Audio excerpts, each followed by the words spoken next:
Hi everyone, it's Marisa from bumblebeeapothecary.com, and today we are going to explore how tallow compares to other natural moisturizers. So if you haven't noticed, if you're on this video, you probably have, but tallow has been growing in popularity recently. People are loving it for a natural moisturizer for skin. It makes sense because when you're looking for something that's very sustainable and something that comes as a byproduct from another industry, such as the beef industry, so it's readily available, helps put something to good use, as well as its amazing benefits, it makes perfect sense why it has become so popular. So let's quickly run through the benefits that tallow has. Why do people love tallow so much? So tallow is rich in fat-soluble vitamins and fatty acids that are so helpful for skin. These nutrients really help to nourish and protect skin. Tallow does an amazing job of promoting skin hydration as well as reducing inflammation. Lots of people have successfully used tallow for various skin concerns such as dry skin, dry patches, eczema, and various skin rashes. Now let's look how tallow compares to some of those other natural moisturizers that are out there. So first let's look at shea butter. Shea butter is another great natural moisturizer, and it is really known for its antioxidant properties, its anti-aging properties. It's also very moisturizing. How does it differ from tallow though? So tallow is going to have a lot more of those fat-soluble vitamins and those fatty acids that are uniquely found in animal products. That's what makes it so similar to our skin cells biology and so easily used by our skin. So shea butter can be a wonderful thing to maybe add to tallow, but the benefits are just a little bit different in how it works. Let's look at coconut oil next. So coconut oil is another really popular natural moisturizer. In my mind, it's not so much of a moisturizer though, it's more of a skin treatment ingredient.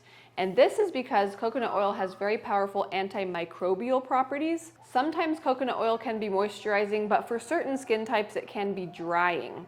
So I find that very interesting, and I like to keep that in mind when I'm using it to create different products. So personally, I love coconut oil for like the antimicrobial, antifungal properties as well as its unique texture, but it really is helpful when it's combined with something else that is so much more deeply nourishing for the skin, like tallow.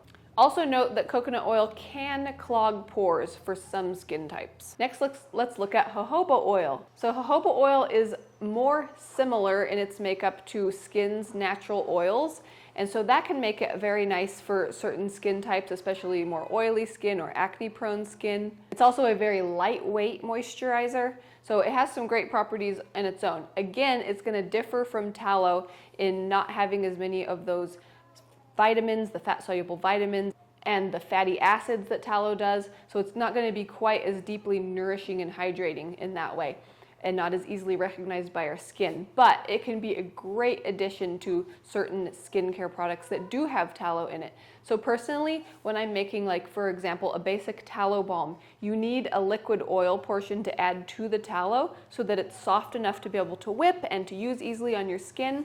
And jojoba oil is one of my favorites to add, especially for something like a face cream, because it has great benefits of its own. So let's kind of look at a brief recap of those different oils that we compared tallow to and different ways that you might want to use them. So shea butter can be really great when you need something that's a similar consistency to tallow. You don't want it softer, you want it nice and hard. It also has great deep moisturizing properties, anti-aging properties, antioxidants, so it could be something for like a nice thick body butter of some kind. If somebody is looking for a plant-based option in a recipe that calls for tallow and they don't have tallow or want to use something other than tallow for some reason, shea butter is usually what I will recommend to them, just because the consistency and hardness is so similar to tallow. Next, let's recap coconut oil again. Coconut oil is wonderful when you want something, you're not so into moisturizing properties, but you really want something that's antimicrobial, maybe antifungal. You want those kind of benefits. That can be great to add to tallow to get some of those properties. And then last of all, jojoba oil, again, great properties for oily or acne-prone skin, great for use on the face. So when you combine it with tallow, then you can create something really wonderful with very soothing properties. It's lightweight, that's wonderful for facial use or all body use as well. So when you're deciding what kind of ingredients to combine with tallow to make different kinds of skincare products, you just want to consider what your personal needs are for your skin, the skin type that you have, what you want your product to be able to do once it's made, and that will help you figure out which oils to combine with tallow. Also, make sure to keep in mind if you may be sensitive to any of these different natural moisturizers. I don't really hear of anybody being sensitive to tallow, but again, with anything new, you would want to just test a small area first and see if you're sensitive to shea butter or anything like that you're not sure about before using it.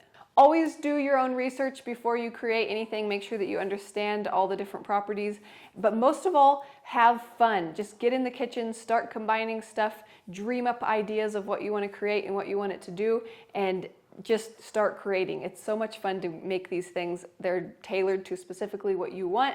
You made it yourself, super high quality. It's so fun.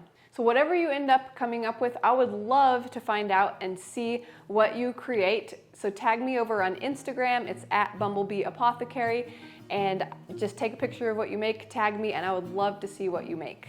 If you're ever interested in turning it into a business, I made some little programs that teach people how to start an Etsy shop or a blog or a YouTube channel, and that can be really fun to document what you're making or perhaps sell what you're making. So I'll have those linked down in the description box in case you're interested. I hope that you enjoyed going through these different natural moisturizers and comparing them to tallow and talking about their different properties. If you did like this video, give it a thumbs up, share it with anybody else who you think would enjoy it. And if you're new to this channel, consider subscribing. On my channel, I make videos all about living an ancestral lifestyle in the modern world. Thanks so much for watching. See you next time. Bye.